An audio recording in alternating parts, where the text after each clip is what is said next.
Tiffin చెయ్యడానికి క్యాంటీన్లు పెట్టి ఇందిరమ్మ పేరు పెడితే ఈ తలమాచిన దద్దమ్మలు సోయిలేనోళ్ళు ఇందిరమ్మ పేరు పెడతారా అని ధర్నా చేసిరు.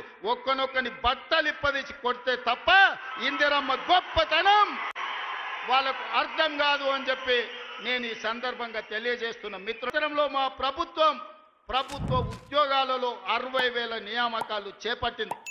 మీకు దమ్ముంటే, ధైర్యం ఉంటే, చిత్తశుద్ధి ఉంటే మీరు సవాలు విసిరండి. 60,000 మందిని ఇదే ఎల్పీ స్టేడియంలో తెచ్చి తలలు మొత్తం లెక్క పెట్టిస్తా. ఒక్కటి తగ్గినా మీ కాళ్ళ ముందు క్షమాపణ చెప్పి నేను బయటికి వెళ్తా.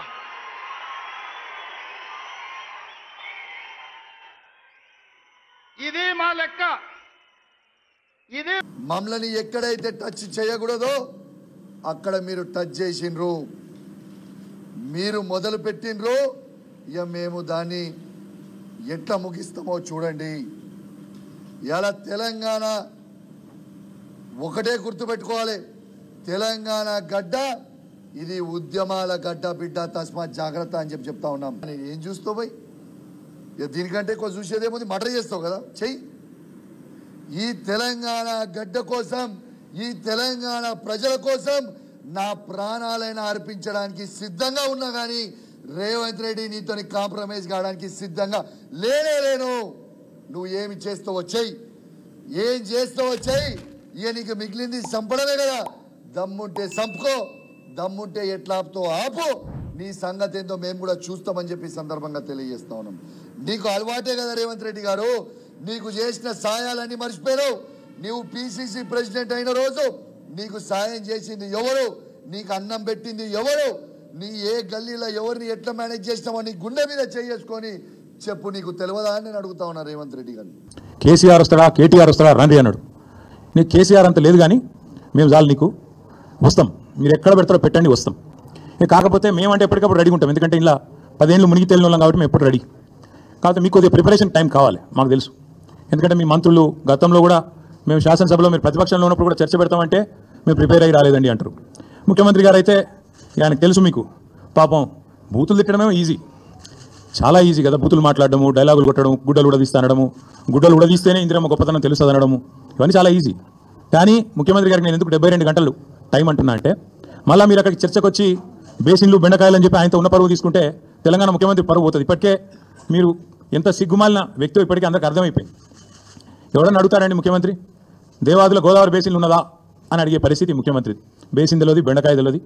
దాంతోపాటు ఇంకా దరిద్రమైందంటే నల్లమల పులి అని చెప్పుకుంటాడు, నల్లమల తెలంగాణలోనే ఉంది కదా అని అడుగుతాడు మీటింగ్లో. అంటే ఇంత నికృష్టమైన వ్యక్తి కాబట్టి కొద్దిగా ప్రిపేర్ అయ్యేందుకు టైం, వారికి 72 గంటల సమయం ఇస్తా ఉన్నాం. లేదు ముఖ్యమంత్రి గారు కనుక ముచ్చటపడి లేలే మా సొంత ఊరికే రండి కొండారెడ్డిపల్లి కంటే అక్కడికైనా వస్తాం, లేదు మా సొంత నియోజకవర్గం కొడంగల్లో పెడతాను నేను అంటే నీ ఇష్టం అక్కడైనా పెట్టు, లేదు మా నాయకుడు కేసీఆర్ గారి సొంత ఊరు చింతమడకకు వస్తావా అక్కడ రెడీగా ఉంటాం, లేదు మా నాయకుడు కేసీఆర్ గారి నియోజకవర్గం గజ్వేలు అక్కడికి వస్తావా నీ ఇష్టం, ఊరు నీ ఇష్టం, ప్లేస్ నీ ఇష్టం, సమయం డేటు అన్ని నీ ఇష్టం, నేను రెడీ. మా పార్టీ తరఫున నీ సవాల్ను స్వీకరిస్తూ ఉన్నాం. ఇందులో ముఖ్యమంత్రి గారి తరఫున మరి ముఖ్యమంత్రి గారు ఇచ్చిన సవాల్ను పార్టీ తరఫున నేను స్వీకరిస్తూ ఉన్నాను. వాస్తవాలు చెప్పాలి అంటే దశాబ్దాలుగా దగాబడ్డ తెలంగాణను కేసీఆర్ గారి నాయకత్వంలో ముఖ్యంగా వ్యవసాయము, సాగునీటి రంగంలో ఎట్లాంటి విప్లవం సృష్టించినామో ప్రజలందరికీ ఇప్పటికే వారి అవగాహనలో ఉంది, వారి అవగతంలో ఉంది, వారి అనుభవంలో ఉంది. అయినప్పటికీ కొన్ని విషయాలు గుర్తు చేయాల్సిన బాధ్యత మా మీద ఉన్నది. ఆనాడు సమైక్య రాష్ట్రంలో తెలంగాణను నీళ్ళు ఇవ్వక ఎండబెట్టినారు కాబట్టే, కరెంట్ ఇవ్వక కాల్చక తిన్నారు కాబట్టే తెలంగాణ ఉద్యమం పుట్టింది. నీళ్లు, నిధులు, నియామకాలు అనే ఒక నినాదంతో ఆనాడు మేము ఉద్యమాన్ని నడిపాం. ఈరోజు ముఖ్యమంత్రి గారు కూడా అదే నినాదంతో పనిచేస్తున్నారు. నీళ్ళేమో ఆంధ్రాకు పంచుతున్నారు, ఆంధ్రాకు పంపుతున్నారు, బనకచర్ల పేరిట ఇంకో పేరిట, నిధులేమో ఢిల్లీకి పంపుతున్నారు.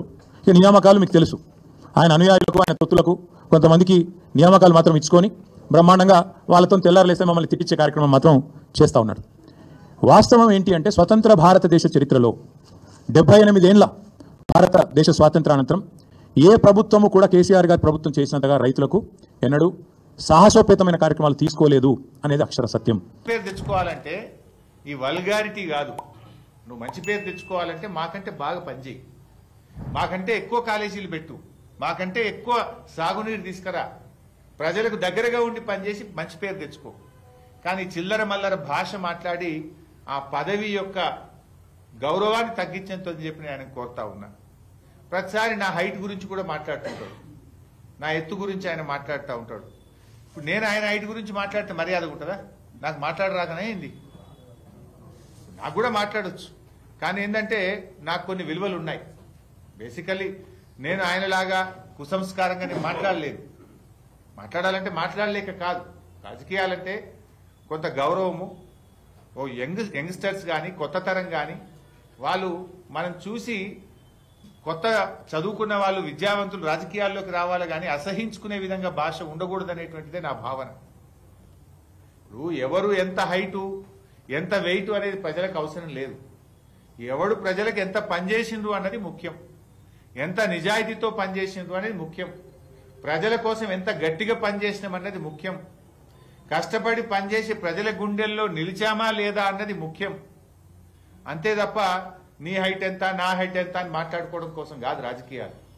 ఎవరు ప్రజలకు ఎంత చిత్తశుద్ధితో పనిచేసినాం, ఎంత నిజాయితీగా పనిచేసినాం, ప్రజల జీవన ప్రమాణాలను ఎంతవరకు మార్చగలిగినాం అనేది ప్రజలకు ముఖ్యం. దాని మీద దృష్టి పెట్టాలి. ఇప్పుడు కేసీఆర్ గారేమో తన పాలనలో కిట్లు తెస్తే రేవంత్ రెడ్డి గారు తిట్లలో పోటీ పడుతుంటారు. కేసీఆర్ గారేమో న్యూట్రిషన్ కిట్టు, కేసీఆర్ కిట్టు అని రకరకాల కిట్లు మేము తెస్తే ఈయన తిట్లలో పోటీ పడుతుండు. తిట్లలో కాదు, నువ్వు కిట్లలో పోటీ పడు. ఇంతకంటే ఇంకా మంచి కిట్లు తీసుకురా, పేదలకు ఉపయోగపడే పనులు చేయి. నువ్వు ఆ రకంగా పనిచేయాలని చెప్పి నేను ఆయనను కోరుతా ఉన్నా.